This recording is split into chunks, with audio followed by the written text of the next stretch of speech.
Então, primeiramente, vamos relembrar algumas coisas que vimos em aulas passadas. A gente falou que se a gente tem um sistema linear invariante no tempo,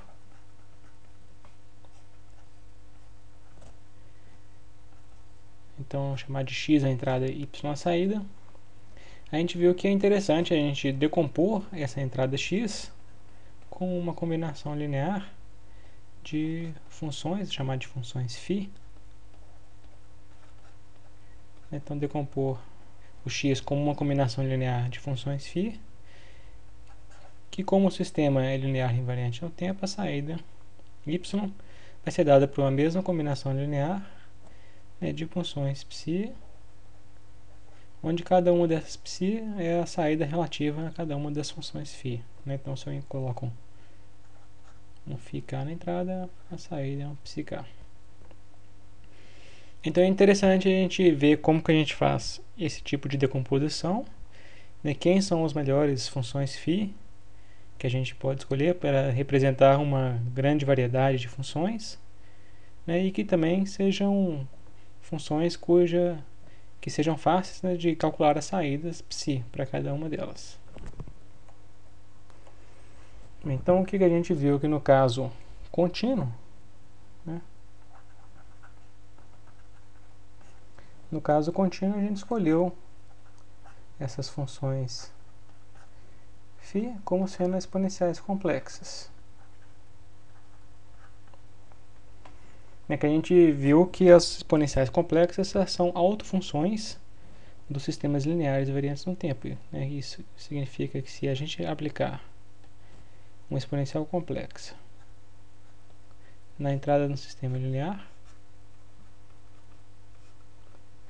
a saída vai ser a própria exponencial complexa multiplicada por um ganho. Então, a saída é uma própria exponencial complexa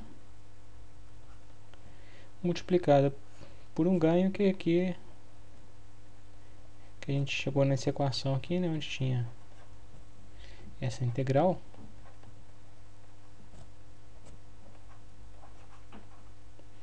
E a gente chamou isso aqui, essa integral, né, de h de j ômega quando ômega é igual a ômega k. A gente falou que isso aqui é a resposta em frequência do sistema.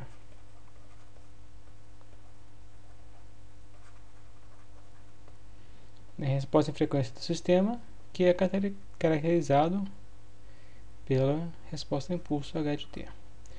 E a gente, nos últimos assuntos, quando a gente falou de transformada de Fourier, a gente viu que a transformada de Fourier é justamente essa fórmula. Então, esse h de j ômega que está descrito ali é a transformada de Fourier do h de t.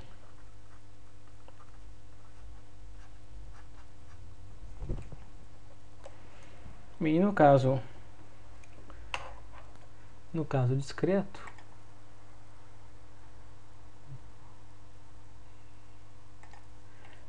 discreto, a gente tinha algo que era a mesma coisa, né? A gente tinha aqui as nossas funções φ são também exponenciais complexas. Então vou usar, no caso discreto, esse ômega maiúsculo. Então as nossas funções φ são exponenciais complexas, e da mesma forma a gente verificou que aplicando uma exponencial complexa dessa forma na entrada do sistema, se a gente aplica isso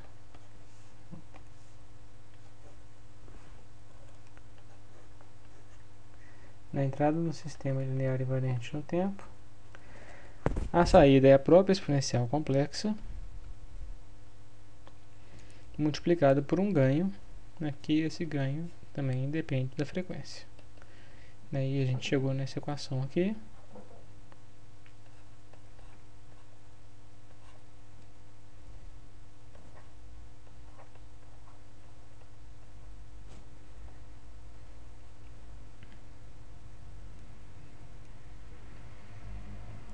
E a gente chamou esse somatório de h de j ômega. para ômega aqui no caso igual a ômega k. Né? Isso aqui é a resposta em frequência do sistema. Do sistema linear invariante no tempo, que é caracterizado pela resposta impulso h de n. E o que a gente falou, aliás, o que a gente vai falar, né, o que a gente vai mostrar que a transformada de Fourier em tempo discreto, né, então, dado um sinal de tempo discreto, então essa resposta impulso, fazendo a transformada de Fourier dela, a gente vai achar isso aqui. Então essa formulazinha, esse somatório que deu aqui vai ser a transformada de Fourier de tempo discreto. Então no caso a transformada de Fourier de tempo discreto da resposta ao impulso desse sistema discreto, né, o h de n, será a resposta em frequência deste sistema. E relembrando aqui a parte quando a gente falou da série de Fourier, então, vou pegar aqui no caso do sistema de um sinal discreto, periódico, com período n. Então, a gente falou que esse sinal periódico pode ser escrito através de uma série de Fourier, que é uma combinação linear de exponenciais complexas harmonicamente relacionadas. Então, a frequência fundamental é o 2π sobre n, 2π sobre período. E nós vamos escrever esse sinal x de n como uma combinação linear de exponenciais complexas harmonicamente relacionadas, ou seja, com frequência um múltiplo inteiro do ômega n. E a gente falou que só existem n exponenciais complexas, né? Então esse somatório se restringe ao k variando em n valores. Porque se a gente pegar uma exponencial complexa de j aqui, ó, k mais n, isso aqui é igual a exponencial complexa de j k ômega 0 n. Então só existem n exponenciais complexas distintas. Então essa aqui é a nossa equação de síntese e a equação de análise. A gente já mostrou isso aqui, né? É 1 sobre n somatório em n do x de n exponencial de menos jk ômega 0 n. Então, até observando aqui a própria equação de análise e de síntese, a gente vê que existe uma dualidade entre as duas, né? A equação basicamente é a mesma, né? E a gente tinha um sinal x periódico e a gente obtém aqui os coeficientes da série de Fourier k, que também são periódicos. O que não ocorre no caso da série de Fourier de um sinal contínuo. No domínio contínuo, no caso do contínuo, a série de Fourier de um sinal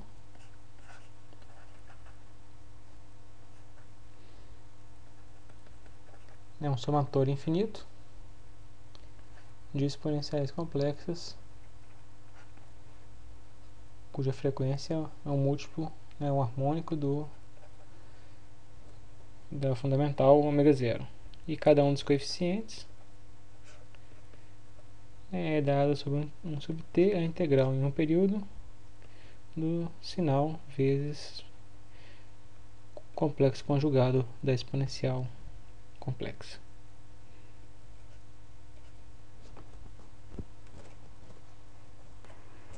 E como a gente já viu em outros exemplos, os coeficientes a cada série de Fourier no domínio contínuo não são necessariamente periódicos. No caso contínuo, a gente viu que a série de Fourier exige alguns critérios, para convergência, isso porque aqui a gente tem uma integral, aqui tem um somatório infinito, para definir quem que é o x, Então a função x tem que satisfazer algumas condições, né, para que a série de Fourier dela exista. Já no caso discreto, isso não é necessário, né, porque a gente tem somas finitas, né, que então vai sempre convergir. Então não tem nenhuma grande questão com relação ao problema de convergência. E quando a gente falou da relação entre a transformada de Fourier e a série de Fourier, no caso contínuo, a gente falou que a série de Fourier, os coeficientes dela são dados por amostras, né, da transformada de Fourier, em múltiplos, né, de 2π sobre t, sobre o período, né, múltiplos da frequência fundamental. E a gente vai ver que existe essa relação também no caso no caso discreto, né? Então entre a série de Fourier, por sinal discreto, e a transformada de Fourier, de sinal discreto. Vamos lembrar aqui um exemplo. Quando a gente falou da transformada de Fourier, da relação entre a transformada de Fourier e a série de Fourier desta função,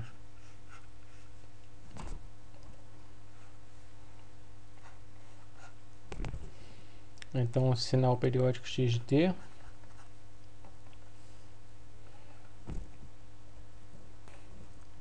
aí a gente achou, né, que a transformada de Fourier davam 2 seno, né, e que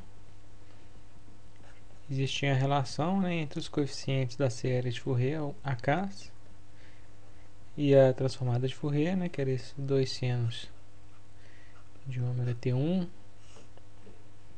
sobre ômega, e a gente estaria pegando valores em múltiplos de ômega 0.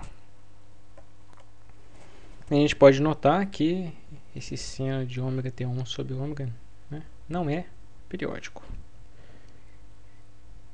E um exemplo semelhante é o que a gente vai ver depois, né, esse exemplo que a gente tem o mesmo tipo de sinal, né, mas no caso discreto.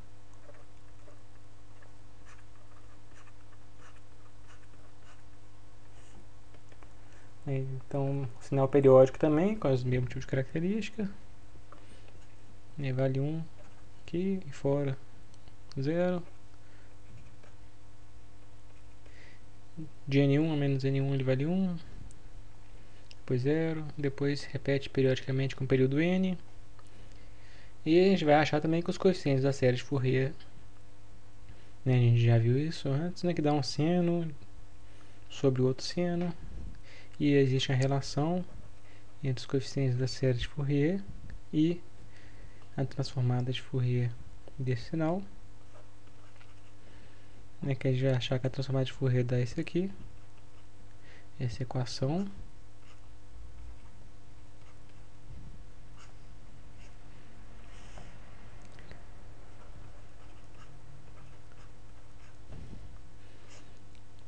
E a gente avaliando em ômega em múltiplos da fundamental, né, 2π n, a gente vai ter então essa relação entre os coeficientes da série de Fourier e a transformada de Fourier. Então aqui os coeficientes da série de Fourier serão amostras, né, da transformada de Fourier desse sinal.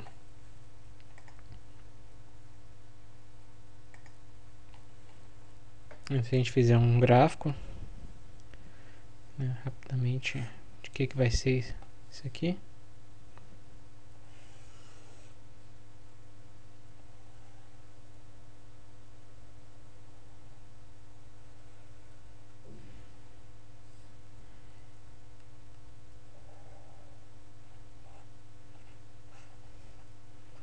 Aqui 0, 2π. Então essa função ela se repete, ela é periódica, período 2π. E a gente pegando alguns valores, né, mostrando essa função, né, em múltiplos da frequência fundamental do ômega zero, a gente vai achar os coeficientes da série de Fourier do sinal. Então aqui esses aqui que eu estou marcando são os 10 coeficientes, né? Então no caso do n igual a 10, 10 coeficientes da série de Fourier desse sinal.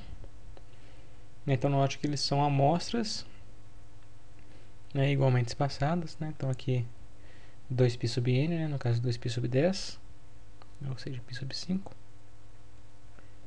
a distância.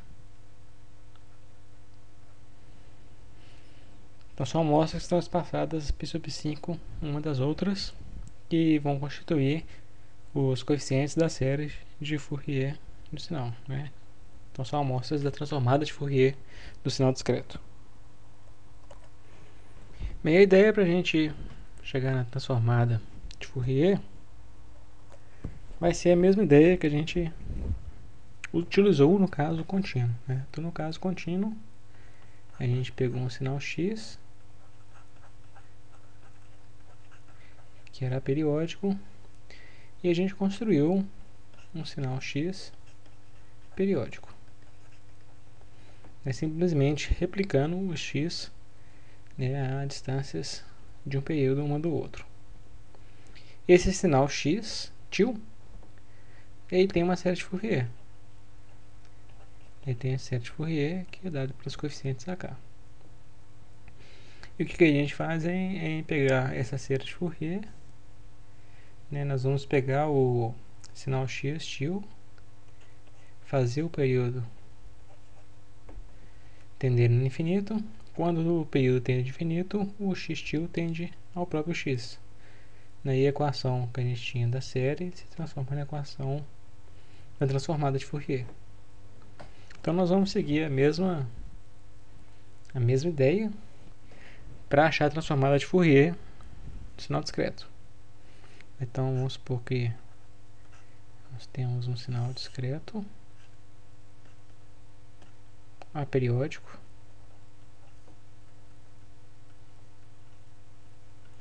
então esse aqui é o nosso xn, e nós vamos replicar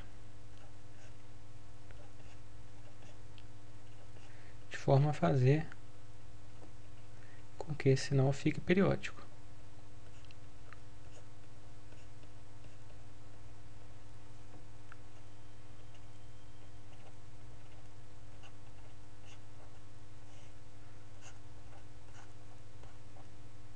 Então tá aqui, vamos supor que a gente vai replicar esse sinal a distância a cada n amostras, de forma que esse novo sinal construído a partir do x, né, o x til, é um sinal agora periódico, e quando a gente fizer um n tendendo a infinito, a gente vai fazer com que o x periódico tenda ao nosso x, que é quem a gente quer analisar. Então o sinal x til, vou passar aqui para a próxima página, o sinal x til, ele é periódico, tem uma série de Fourier. Então vamos escrever aqui a equação da série de Fourier deste sinal x til. Então somatório de AK exponencial de JK 2π sub n vezes n. Então essa aqui é a série de Fourier do sinal periódico x til, e a gente viu que os coeficientes dessa série são determinados dessa forma, né? Então somatório em n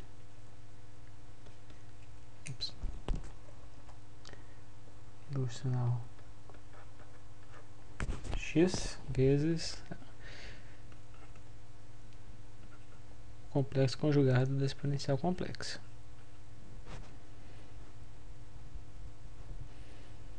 Então a gente vai pegar um somatório em um período do x til. Então especificamente a gente pode começar do menos n sobre 2 até um n sobre 2, né? É mais ou menos 1 ali, dependendo de onde a gente pegar, né? Então, no caso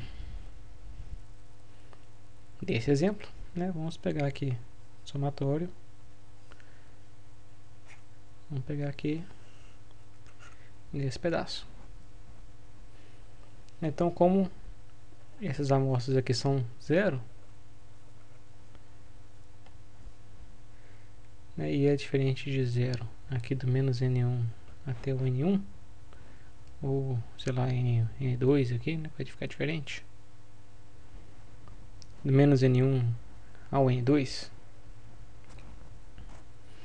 Então o somatório fica restrito ao menos o N1 e ao N2. E neste intervalo, do menos N1 a N2, o nosso x-til é igual ao próprio x. Afinal de contas, o x-til foi construído a partir do x.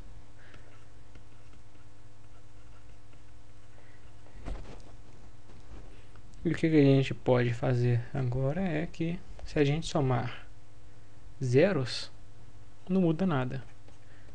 Então, se eu pegar esse somatório, mudar o limite aqui de menos infinito a infinito, né, não muda nada, já que eu estou simplesmente somando zeros, né, porque o x fora desse intervalo, n menos n1, n2 é igual a zero. Estou só acrescentando os termos que são nulos. E aí, nós vamos definir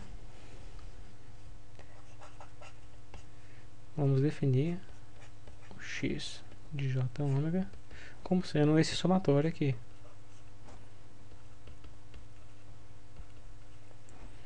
Somatório de xn exponencial de menos j ômega n. Então, o que a gente tem nesse somatório de cima, né, que a gente está dando aqui o valor do AK, então o AK nada mais é do que 1 sobre n vezes o x de j ômega, quando o ômega é igual a k 2π sub n, né, k ômega 0.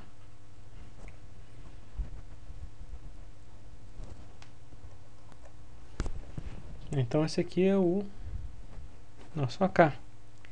E substituindo quem que é esse AK na equação dessa série de Fourier, então vamos substituir aqui. O AK então é 1 sobre n x de j, colocar aqui k ômega 0, em vez de colocar o 2π sub n, exponencial de j k ômega 0 n. E o ômega 0 é 2π sub n. Então esse 1 sobre n que aparece ali, né? Esse 1 sobre n é o ômega 0 sobre 2π. Então eu vou tirar esse 1 sobre 2π do somatório. Então, passar 1 sobre 2π para fora daquele somatório.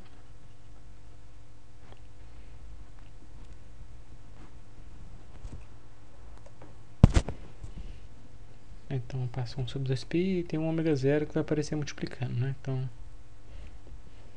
vou colocar aqui o próprio aquele termo de antes, né? xjk ômega 0 exponencial de jk ômega 0 n, né, vezes o ômega 0, né? Que quando a gente substituiu 1 sobre n virou ômega 0 sobre 2π, né? Então 1 sobre 2π ficou aqui fora, ômega 0 aqui. E aí quando a gente pega agora o n tendendo a infinito, o que vai acontecer é que esse somatório,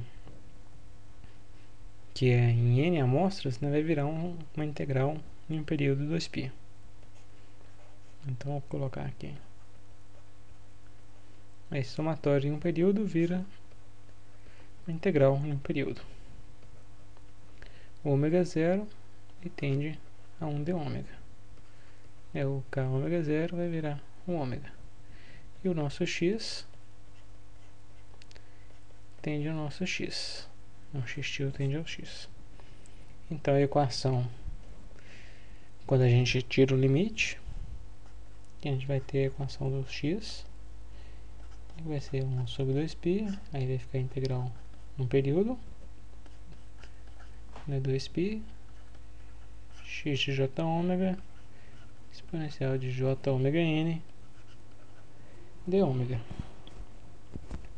E aí a gente fica com o par de equação, né? Essa equação e essa equação que a gente tinha usado antes na definição. Então fica aí a equação de análise e a equação de síntese.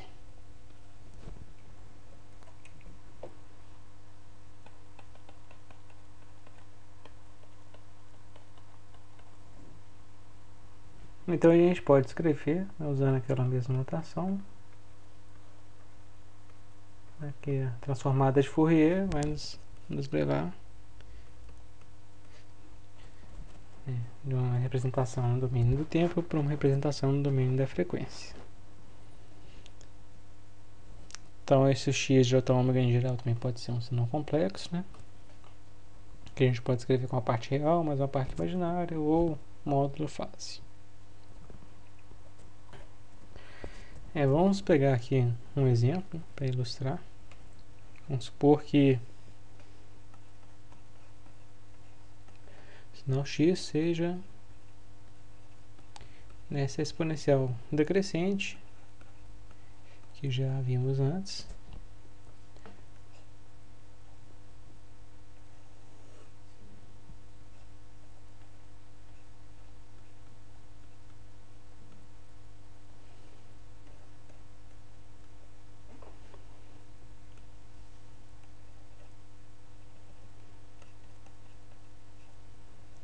Então esse aqui é o nosso x, que é uma exponencial decrescente.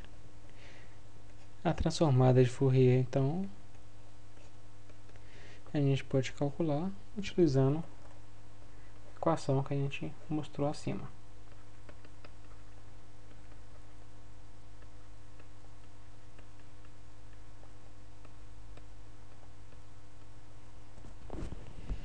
Então, como o sinal x tem esse U de n, o que vai acontecer é que o nosso somatório vai de 0 a infinito.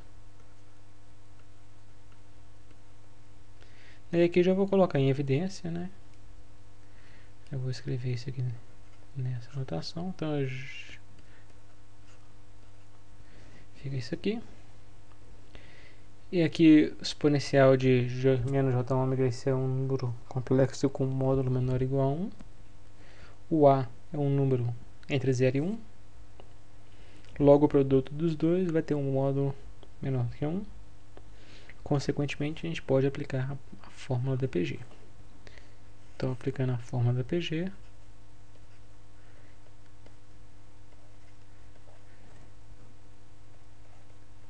a gente obtém isso aqui. Então, essa aqui é a expressão do nosso x de j ômega. Para a gente fazer a representação gráfica, e para ilustrar quem que é a transformada de Fourier, né, a gente costuma fazer o gráfico do módulo e a fase. Então, o módulo do x é o módulo do numerador sobre o módulo do denominador. O módulo do numerador é 1. O módulo do denominador, esse aqui é o módulo de 1 menos o cosseno de ômega mais j seno de ômega. Então, o módulo disso aqui dá 1 menos a cosseno de ômega ao quadrado mais a seno de ômega ao quadrado raiz disso.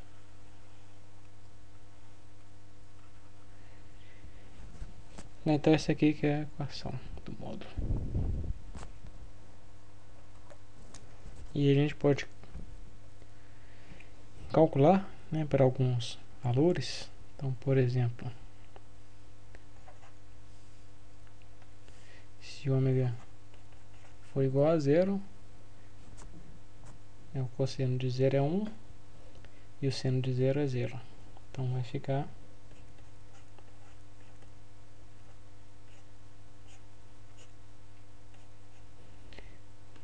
então o valor que isso vai assumir vai ser 1 sobre 1 menos A. No caso, vamos pegar ômega igual, vamos colocar, sei lá, π sobre 2.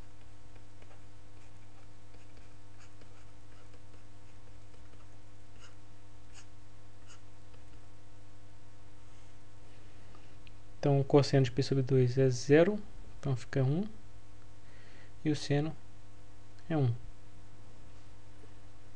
Então fica 1 sobre raiz de 1 mais A ao quadrado.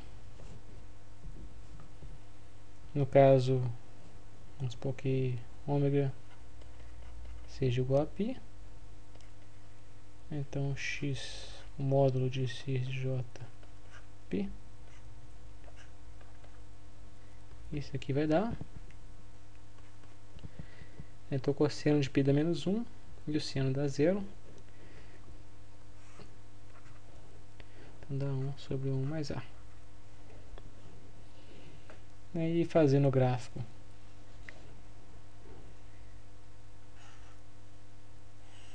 do módulo,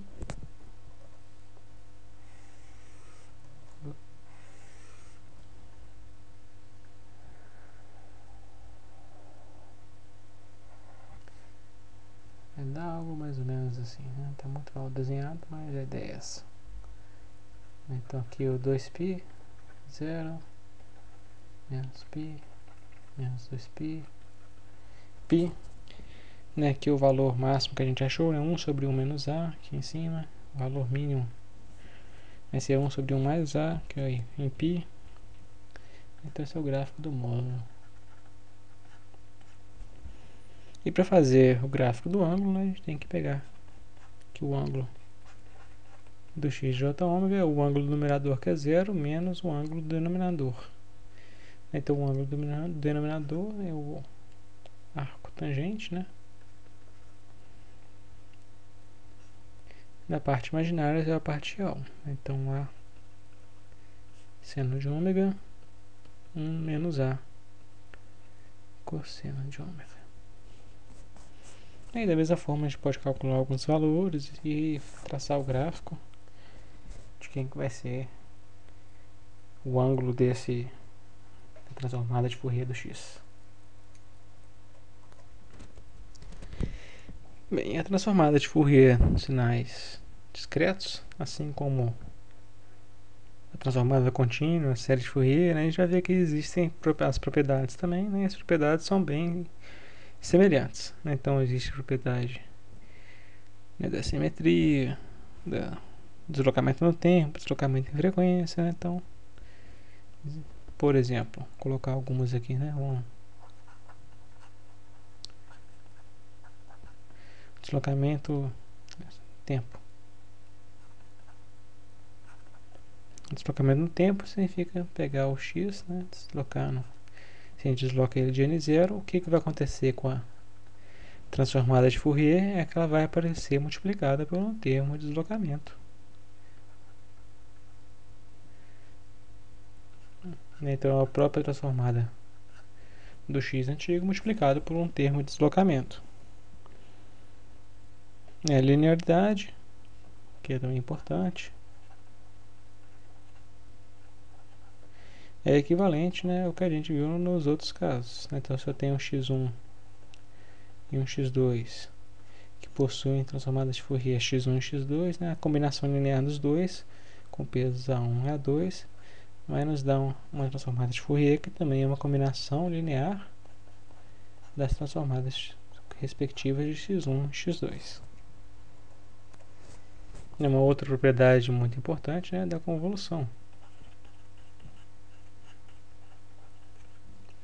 Se eu tenho um sinal H convoluído com x, a transformada de Fourier vai ser o produto.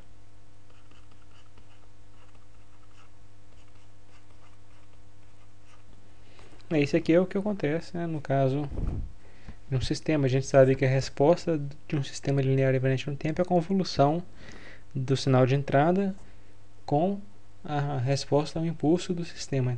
Então, logo, a transformada de Fourier do sinal na saída é o produto da transformada de Fourier do sinal na entrada com a transformada de Fourier da resposta ao impulso, que é a resposta e frequência do sistema. Então, conhecendo a resposta e frequência do sistema, a gente pode facilmente calcular a transformada de Fourier na saída. E já que a gente está falando aqui de resposta e frequência de sistemas, né, obviamente também existem aqueles mesmos tipos de filtros, né, filtros passa-baixos, passa-altos, mas agora a gente tem que lembrar que no caso discreto, que as transformadas de Fourier dos sinais discretos são funções periódicas com períodos 2π. Então, quem seria um filtro passa-baixas agora nesse contexto? Então, as baixas frequências ocorrem perto do zero, né? E como isso é periódico com o período 2π, também ocorre aqui, né, em torno do 2π, em torno do menos 2π e múltiplos, né? Então esse aqui é um filtro passa-baixo ideal. Já um filtro passa-altas seria esse aqui. Depois ele repete para cá, né? Repete para lá. Então altas frequências. Agora a frequência mais alta vai estar no π, menos π, né? Então esse aqui seria um filtro passa-altas.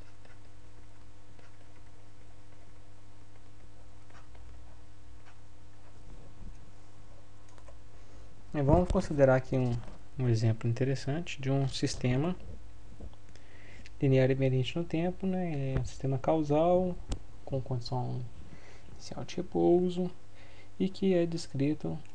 Então, vou colocar aqui, ó. Então aqui é o sistema, entra x, sai y, né?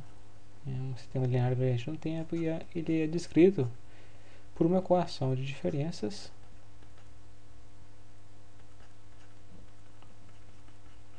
desta forma. Então a gente pode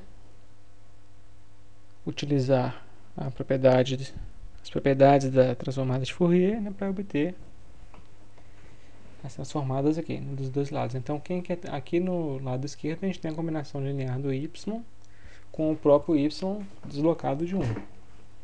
Então a transformada de Fourier disso, né, a gente usa a propriedade da linearidade, tem a transformada de Fourier do y menos a transformada de Fourier desse y deslocado, né, multiplicado por esse a, e como está deslocado tem um fator de deslocamento, né, então aparece aqui o fator de deslocamento multiplicado pela transformada de Fourier do y, e do outro lado a transformada de Fourier do x. E aqui a gente pode colocar o y em evidência.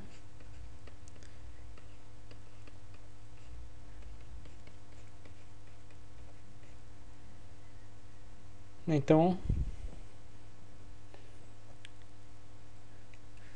a gente sabe que a saída do sistema linear invariante no tempo, né, como a gente falou, né, é a entrada multiplicada pela transformada de Fourier da resposta ao impulso.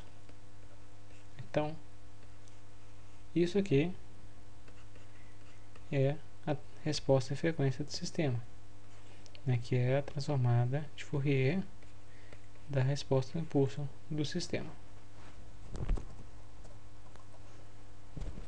Bem, no caso, essa equação é a equação que a gente viu logo no exemplo anterior, né? Então, esse h de n aqui é aquele exemplo que a gente viu anteriormente, né? que dá esta resposta a impulso.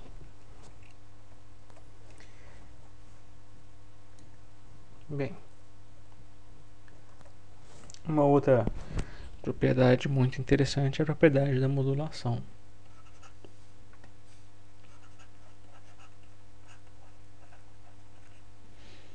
No caso contínuo, quando a gente multiplica dois sinais no domínio do tempo, no domínio da frequência, na transformada de Fourier, o que a gente tem é a convolução dos dois sinais, né? Então, que eu estou expressando aqui com essa equação.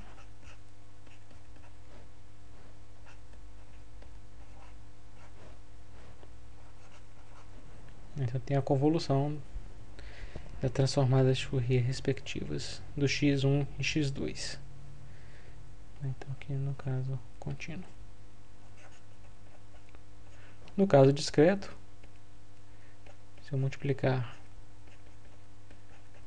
dois sinais, a transformada de Fourier também vai dar uma convolução, né? Só que agora é uma convolução periódica, né? Das respectivas transformadas de x1 e x2. Então aqui no primeiro caso a gente tem uma convolução aperiódica, no segundo caso a gente tem uma convolução periódica.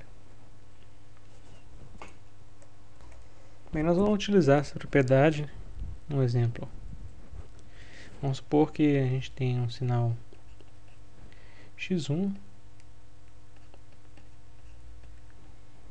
que é menos 1 elevado a n, né? Ou seja, isso aqui é exponencial de jπn. É um sinal periódico com período igual a 2.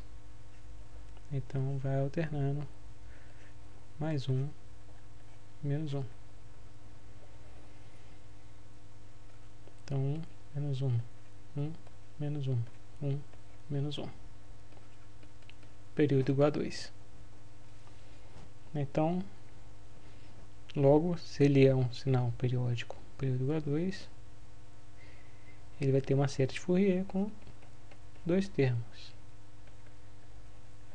O A0 igual a 1. Onde, obviamente, o A0 é 0, né, que é o valor médio, né? E o A1, né, olhando pela equação de cima, é óbvio que ele vai ser igual a 1. E agora a gente pode utilizar que o fato que se a gente tem um sinal que é 1, a transformada de Fourier dele é 2π vezes um impulso. Se a gente tem 1 vezes exponencial complexa, né, então um fator de deslocamento, né, então aqui vai ter o delta deslocado. Então aqui no caso a gente tem um A0, que é 0, né, mais um A1. Então esse termo aqui, né, um A1, vai nos dar um impulso deslocado, né, de um ômega 0, que é 2π sobre n, no caso n igual a 2, né, então deslocado de π. E como esse sinal é periódico pelo 2π, né, então a cada 2π aparece um impulso, né? Então, no final das contas, a transformada de Fourier, né, vai ser... Então são impulsos, né, com área igual 2π AK. No caso aqui vai ter só um A1, né, que é igual a 1. Ômega menos K ômega 0. Então no nosso caso ômega 0 é π. Então no caso aqui em questão, o que nós vamos ter, o gráfico vai ser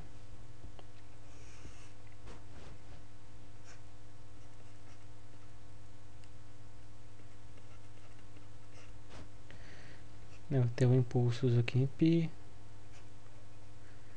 no menos π, no 3π, etc. É periódico. E impulsos com área igual a 2π.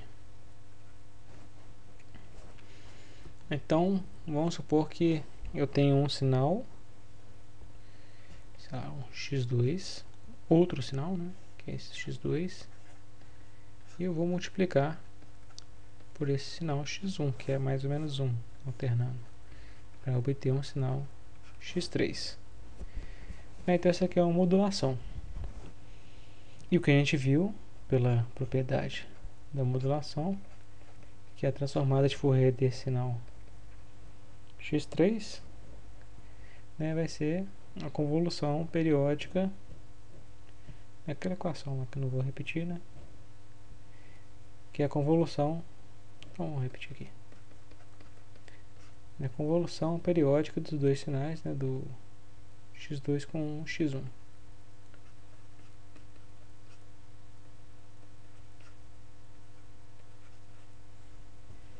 Então vamos supor que o nosso x2 fosse algo assim.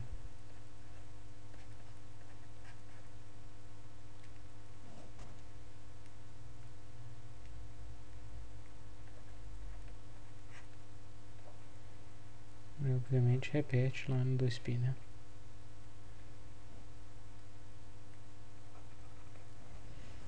E ao fazer a convolução periódica com impulsos aqui em π menos π, né, que é o nosso x1, o resultado, o x3, vai ser que vão aparecer copiados, né, o nosso x2, onde tem os impulsos. Então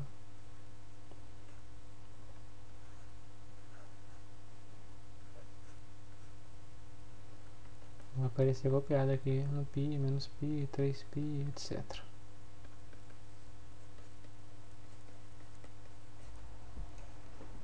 Então esse aqui é o efeito de fazer essa modulação.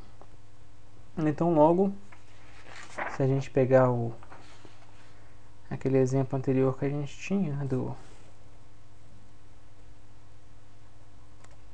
a gente viu aquele exemplo que a gente tinha um filtro passa-baixas, que a resposta ao impulso era exponencial decrescente.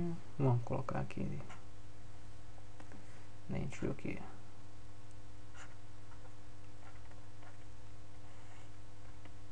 pegando essa exponencial decrescente, a transformada de Fourier dela ia dar algo que ia ter um comportamento como um filtro passa-baixas.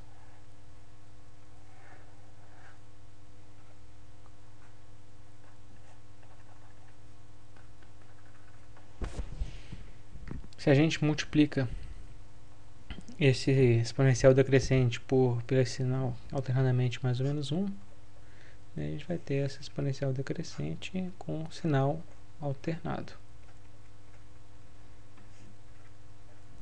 E o que a gente falou é que a gente vai estar modulando, né, fazendo a convolução com impulsos em π. Então esse pico vai aparecer aqui no π, menos π, etc. Então a gente transformou um filtro que era um filtro passa-baixas, né, passa-baixas, em um filtro passa-altas. Então, como a gente falou que vai sempre fazer um shift, né, de π, né, vai fazer uma modulação, levar aquela informação, o conteúdo espectral que estava no zero para o π, né? Então o que a gente vai fazer é, quando a gente faz essa modulação, a gente vai estar sempre transformando um filtro passa-baixas em um filtro passa-altas, ou o contrário. Se a gente tem um filtro passa-baixas, então vamos supor que aqui eu tenho um H, que é um filtro passa-baixas. Se eu pegar esse H e multiplicar por esse menos 1 elevado a n, o que eu obtenho aqui agora, esse filtro que eu tenho aqui é um filtro passa-altas. Então, se eu já tenho um filtro passa-baixas que foi bem projetado e com as características que eu desejo, eu quero fazer um filtro equivalente passa-altas, basta fazer essa modulação, que de forma simples eu obtenho o filtro passa-altas desejado. Ou então, se eu já tenho um filtro fixo, eu não posso mexer no filtro, mas eu quero utilizar ele, né? Então vamos supor, eu tenho já aqui o meu filtro passa-baixas, não posso mexer nele, está fixo, mas eu quero fazer um filtro passa-altas. Então o que eu posso fazer é modular o sinal. Então, entra no meu X, modulo ele, então eu transformo o que está embaixo em alta frequência, filtro por um filtro passa-baixas e depois faço a modulação inversa de novo. Então isso aqui tudo